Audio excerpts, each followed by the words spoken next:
My man Nate, man. Shout out to Nate, bro.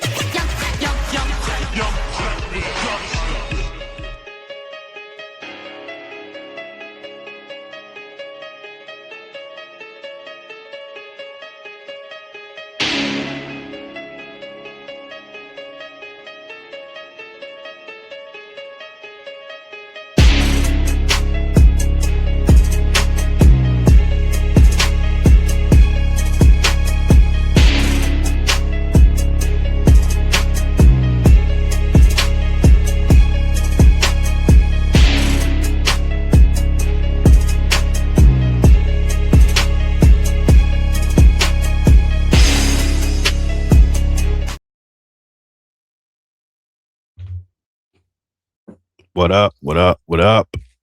Ladies and gents, boys and girls, you are now tuned in to a brand new video of Sportsway with Dre Day podcast. I'm your host with the most, the Hood's ESPN, Crystal Street's very own, Dre Day. What's up? What's up? What's up? Once again, thank y'all for y'all continued support of the podcast. Keep it going, keep it growing, keep it flowing. If you haven't already, it's right there on the bottom of the screen. Subscribe to the channel.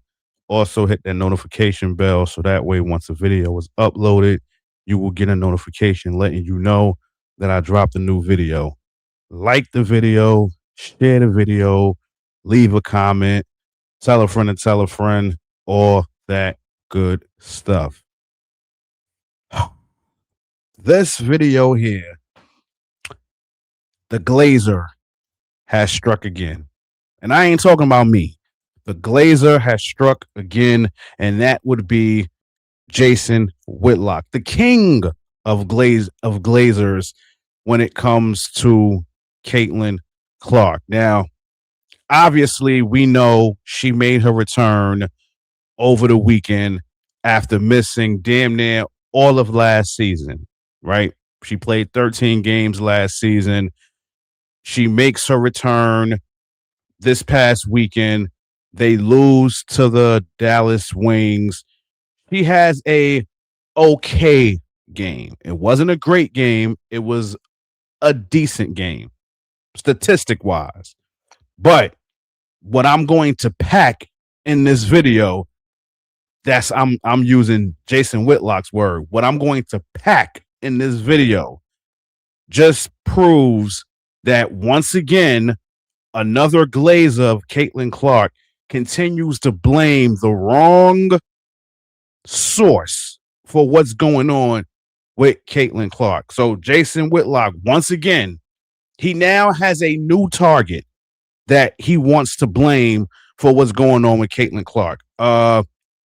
Obviously, if you saw the game, he had to leave the game twice with something dealing with her back.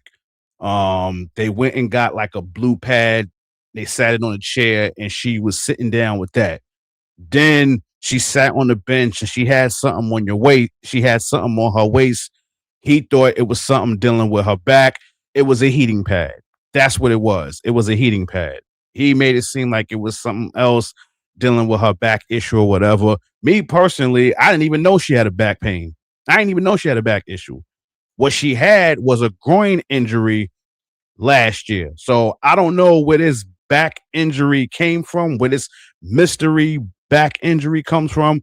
But the point is that he wants to continue his glazing for Caitlin Clark. And now he wants to blame another source for what's going on with Caitlin Clark. So I'm going to play a clip right now. No, I'm not going to play the clip. I'm going to play the audio because I don't want to try to share it and then it buffers up like what I did last time. So I'm gonna just play the audio, and I'm so hoping that y'all hear this. I'm so hoping that y'all do.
That wasn't a back brace. It was a heating pad that she had on.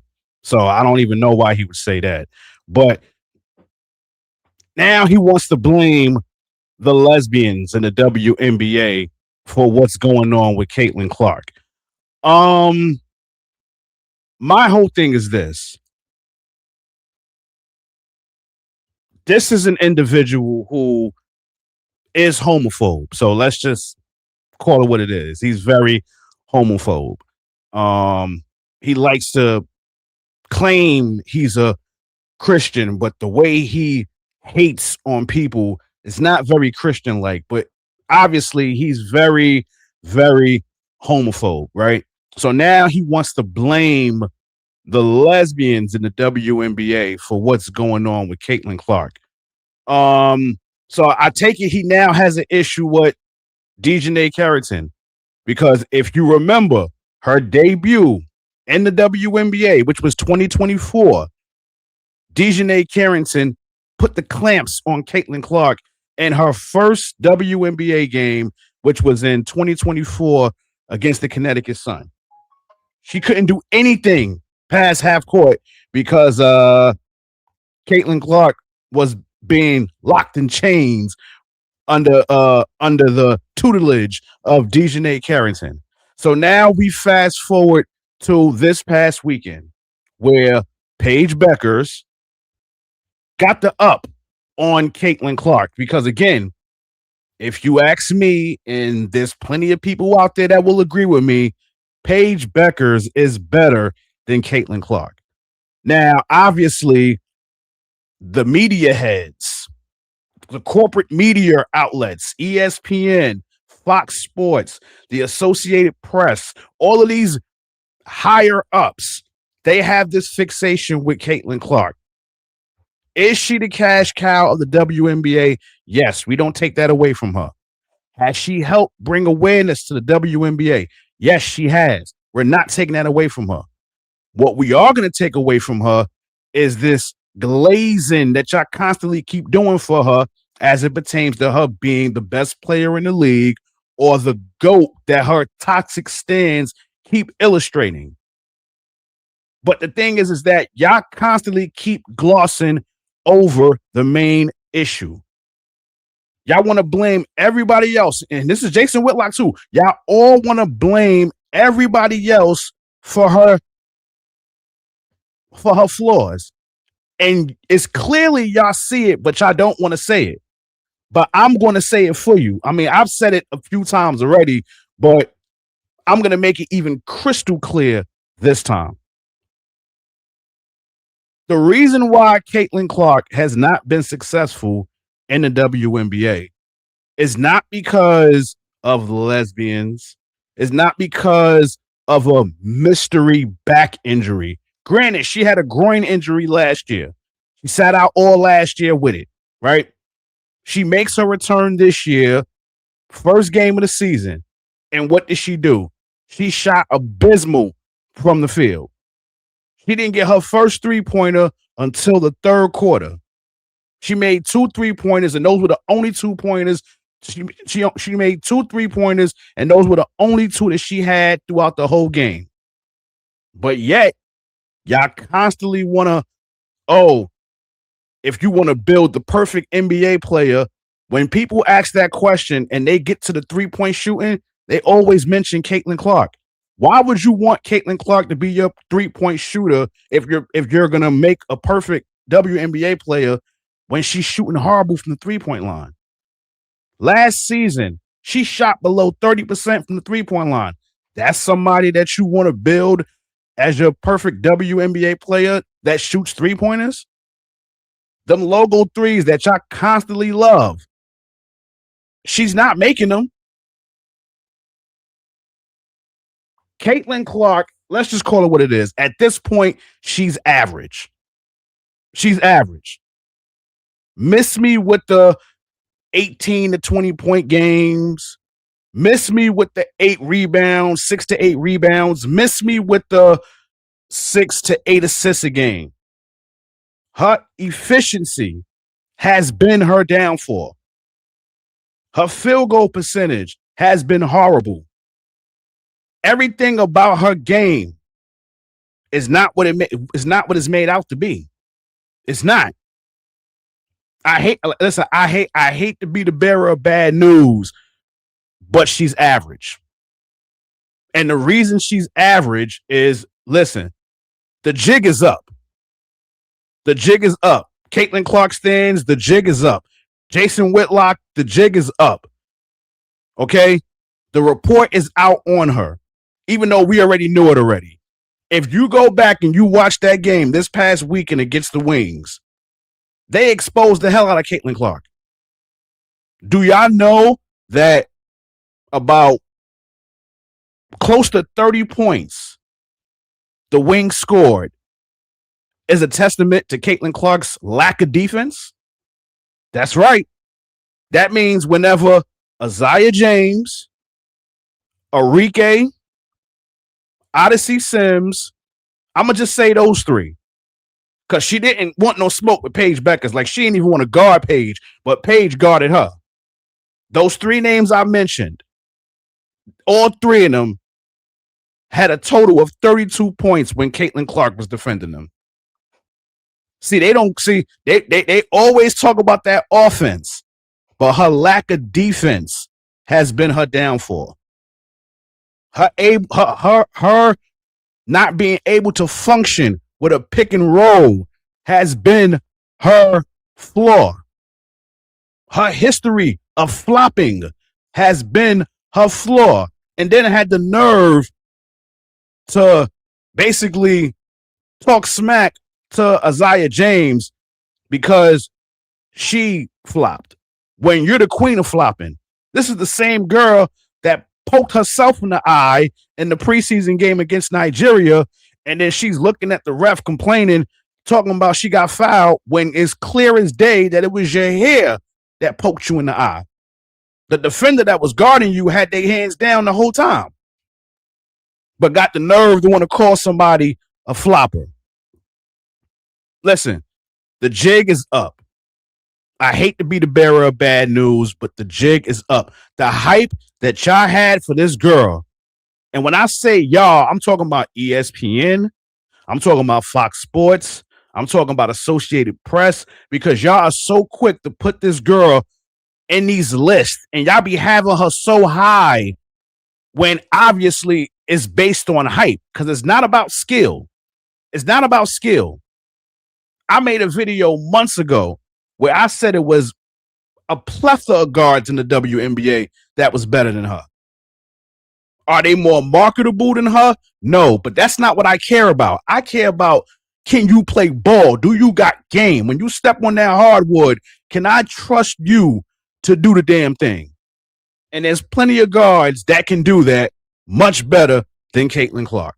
Much better. So yeah, now he has this thing where he wants to blame the lesbians for what's happened to Caitlin Clark. But let me show y'all a little something here real quick.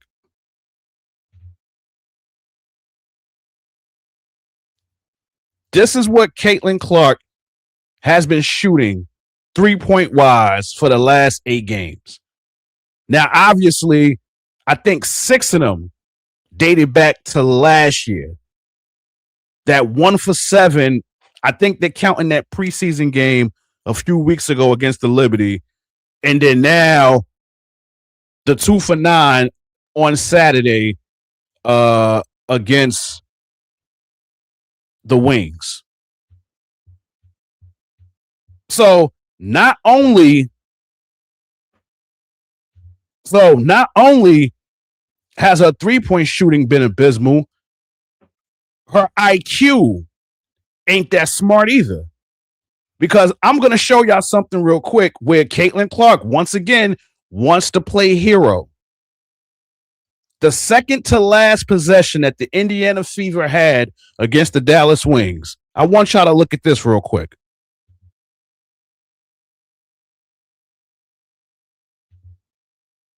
Y'all see that right there? 7.9 seconds on the clock. And look where Caitlin Clark is at. That famous logo 3 that everybody keeps talking about. Why would you be back there looking to shoot? Because you want to play hero ball. You want to play hero ball. It's so much time on that clock, but what does she do? She get the ball. I can't run the clip for you, but I know what happens. Paige goes over there to defend her. She gets Paige in the air, and then she shoots a three, which she misses. That's what she did in that possession. But once again, this is the person that they love with these logo threes. When she shoots abysmal. But yet, it's everybody else's fault when she struggles. It's not her fault. It's not her fault. So now she has this mystery back injury. Her back was fine that same night when she went to that concert in Indianapolis, right? I'm not even going to mention the guy's name that she who she walked out, because listen, she's already catching flack for that as it is, but that's not my concern. My concern is what she's done on the basketball court, and it's just very much average what she's done. But once again, you have Jason Whitlock, who's the glazer of glazers when it comes to Caitlin Clark. He wants to blame everybody else for her struggles, but not her. And this is the problem that we have with her glazers. You know, like you know what the problem is. You just don't want to say it. But see, I'm here to say it. This is not me hating on her. Contrary to popular belief, I don't hate the girl. I don't. But what I'm going to do is always keep it 100 when it comes to her. And the reason I'm doing this is because of her toxic stands, her toxic fans. I want them to crash out when they see this. I so hope they crash out when they see this. I hope to God they crash out when they see this. Because again, I'm speaking the truth. It's that simple. She's very average at this point, and they can't help it. He's upset because, you know, these other platforms is giving other WNBA players opportunity to shine in commercials. Like NBC has this rollout with Sabrina Ionescu, Asia Wilson, and Paige Beckers. He has an issue with that. Well, I hate to break it to you, Jason Whitlock, but all three of them is better than Caitlin Clark. Obviously, Asia Wilson is, but let's just keep it to the guard aspect. Both of those guards are better than Caitlin Clark. Both of them. Both of them. I would take Sabrina Ionescu and Paige Beckers over Caitlin Clark twice on Sunday. And I know that eats him up. It eats him up that Angel Reese beat her in the national championship game 3 years ago. It eats him up that is lesbians in the WNBA that are better than his god, Caitlin Clark. And it's really eating him up that Paige Beckers is the real deal. All that hype that Caitlin Clark gets, Paige was getting that back then. The only thing that derailed it was her injury. And that's what opened the door for Caitlin to get her hype, which was very well deserving, I might add. But Paige always been that girl. Always. If you know, you know. But I digress. There's no more to speak about this. It's like it's a broken record when it comes to this dude, because his obsession with her is off the chains. Like, her boyfriend and her father really need to do an investigation on this guy, because he's constantly obsessed with Caitlin Clark, and it's cringeworthy. And I think I've said that a while ago. But again, this is just me speaking the truth. This is not me hating. I know the comments are going to come in and say I'm hating. No, I'm just speaking the truth. Her game is very well average. And the tape is out. I mean, the tape should have been out. The tape should have been out. Don't blame this on no back injury. Just blame it on her not willing to commit to get better with her game. Maybe hold on. Listen, maybe this back injury is legit, but maybe it's not from basketball. Maybe it was because all that golf she was playing in the off season. Maybe that's why her back hurts. I'm just saying. But anyway, let me get off of this. I gotta catch some Z's. I gotta go into work early for some OT tomorrow. I couldn't just sit on this. When I saw that, I was like, oh no, I gotta cook up when I get home from work. That's the unfortunate part of working the evening shift. You know, I'm doing this at close to 1 o'clock in the morning. But y'all hit me in the comments and y'all tell me what y'all think. Again, like, am I right? Am I bugging? I know people gonna say I'm hating, but I really don't care. But listen, it is what it is. Once again, it's a wrap for this video. Once again, thank y'all for y'all continued support of the podcast. Keep it going, keep it growing, keep it flowing. If you haven't already, subscribe to the channel. It's right there on the bottom of the screen. Like the video, share the video, leave a comment, tell a friend, all that good stuff.